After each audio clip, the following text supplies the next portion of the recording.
तो ऐसा गले के नीचे तो प्रेमी के जाएगा नहीं, भगत के नीचे गले के नीचे ले जाएगा। अभक्त है वो बात अलग है, प्रेमी जन तो खा ही नहीं सकते। मेरे प्रभु को भोग नहीं लगा तो मैं कैसे पा सकता हूँ जी। बोले है जो आत्मा जो चित्रकेतु जो पुत्रों को बुलाया, तो आत्मा से बोला ना, जो हम तो आपका बहुत बार बाप बना है, लड़का बना है, ये बना है, बहुत बना है।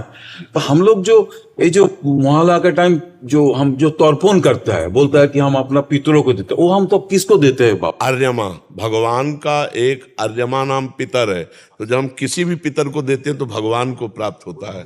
हाँ, और भगवान ही सब जीवों को जहाँ जाना, मान लो जैसे जीव आपका जो कोई रिश्ते नाते या कोई भी संबंधी है, अब वो दूसरी जगह जन्म ले लिया है और आपने उसके नाम का पितृ तर्पण किया, तो पितरों के स्वामी है आर्यमा, वो भगवान के स्वरूप हैं। तत्काल वो पिंड उनको मिलेगा और उसका पुण्य उस जीव के पास पहुंच जाएगा।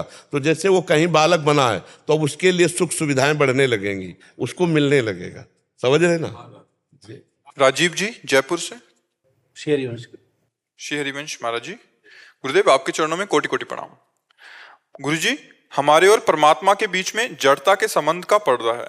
ये संबंध झूठा है, फिर भी इस संबंध को छोड़ने में बहुत कठिनता है। इस संबंध को छोड़ने के लिए साधक को किस अभ्यास की आवश्यकता होती है? देखो, स्वीकृति से बंधे हो और स्वीकृति से ही छूटोगे। जैसे आप किसी पेड़ को पकड़ लें, अब बोले कोई उपाय बताइए इसके छोड़ने का, कोई साधन बताइए। आपने स्वयं पकड़ा है, आप स्वयं स्वीकृति से उसे छोड़ेंगे। स्वीकृति ही बंधन है और स्वीकृति ही मोक्ष है। शरीर को मैं मानकर भोगों के प्रति सुख बुद्धि, मैं भोगता है स्वीकृति, यही बंधन है। और मैं प्रभु का हूं, है ना। भगवान करे ममैवांशो जीवलोके जीव भूता सनातना। सनातन मेरा अंश है, मेरा स्वरूप है। बंध काय में गया, मना खष्टान इंद्रियाणी प्रकृति स्थान कर सती। इस प्रकृति के भोग की वृत्ति ने मुझे बांध लिया, मुझ पूर्ण काम के अंदर कामना पैदा कर दिया इस देह भाव ने। अब इसे छोड़ना अपने को ही पड़ेगा। अपने ने जैसे बंधे कीट मरकट की नाई, जो कीर मरकट का उदाहरण गोस्वामी जी ने दिया ना, जैसे एक रस्सी में पंखा चलाने वाला एक पोला होता ना, ऐसे घुमाओ तो पंखा घूमता, बांस का जैसे, ऐसे पोला डाल दिया, उस पे लाशा लगा करके गोंद और दाना रख दिया, तो पक्षी उस पे बैठा हो घूम गया। अब पक्षी सोचता है अगर छोड़ दिया तो मैं मर गया, और अगर वो छोड़ दे तो मुक्त हो जाए। बंदर ऐसे सुराही में हाथ डाला और दोनों हाथ से खाने की सामग्री, और सोचता मुझे किसी ने पकड़ लिया।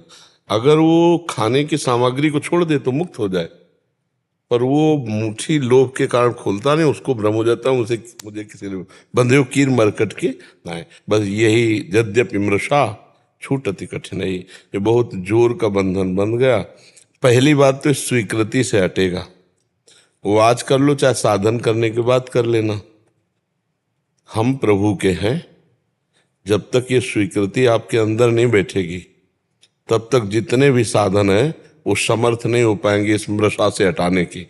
इसलिए गोस्वामी तुलसीदास जी ने कहा, बिगड़ी जन्म अनेक की अब ही सुधरे आज, आज अभी सुधर जाएगी। हो राम को स्वीकृति कर तू, मैं श्री भगवान का, मेरे तो गिरधर गोपाल दूसरों न कोई। जहां ये स्वीकृति हुई तो तेरा काम तो हो गया।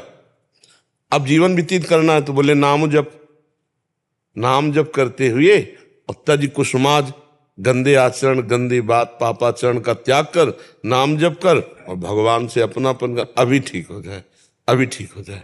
तो गोस्वामी जी की बात मान लो, मैं श्री भगवान का हूं, मैं प्रभु का हूं, और निरंतर नाम जपने का अभ्यास करो और गंदी बातों को छोड़ दो। जो शास्त्र निषेध है उसका त्याग कर दो, पापाचरण का त्याग कर दो। तो जैसे निर्मल और शांत जल में अंदर क्या है दिखाई देने लगता है ना, ऐसे एकाग्र और पवित्र अंतःकरण में अपने स्वरूप का ज्ञान होने लगता है। यह चलने पर पता चलेगा, तर्क करने पर नहीं, चलो तब पता चल जाएगा।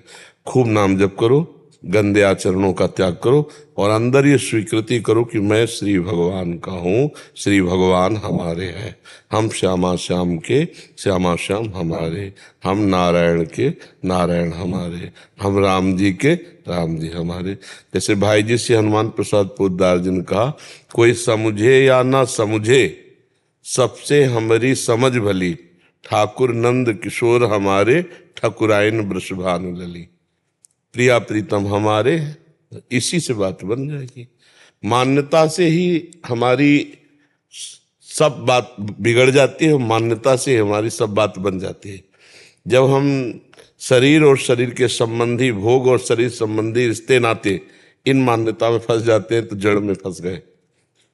और जब प्रभु और प्रभु के प्रेमी महाभागवत संत जनों का संग और भगवत चर्चा, भगवत चिंतन, तो यही हमारे मोक्ष का कारण है। वैसे हम कभी बंधे नहीं, पर फिर भी बंध गए। यही माया का खेल है। तो माया से मुक्त होने के लिए मायापति का आश्रय लेकर उनका भजन करें। दैवी हिर्षा गुणमयी मम माया दुरतया मामेव ये प्रपद्यन्ते माया मेताम तरन्ति ते।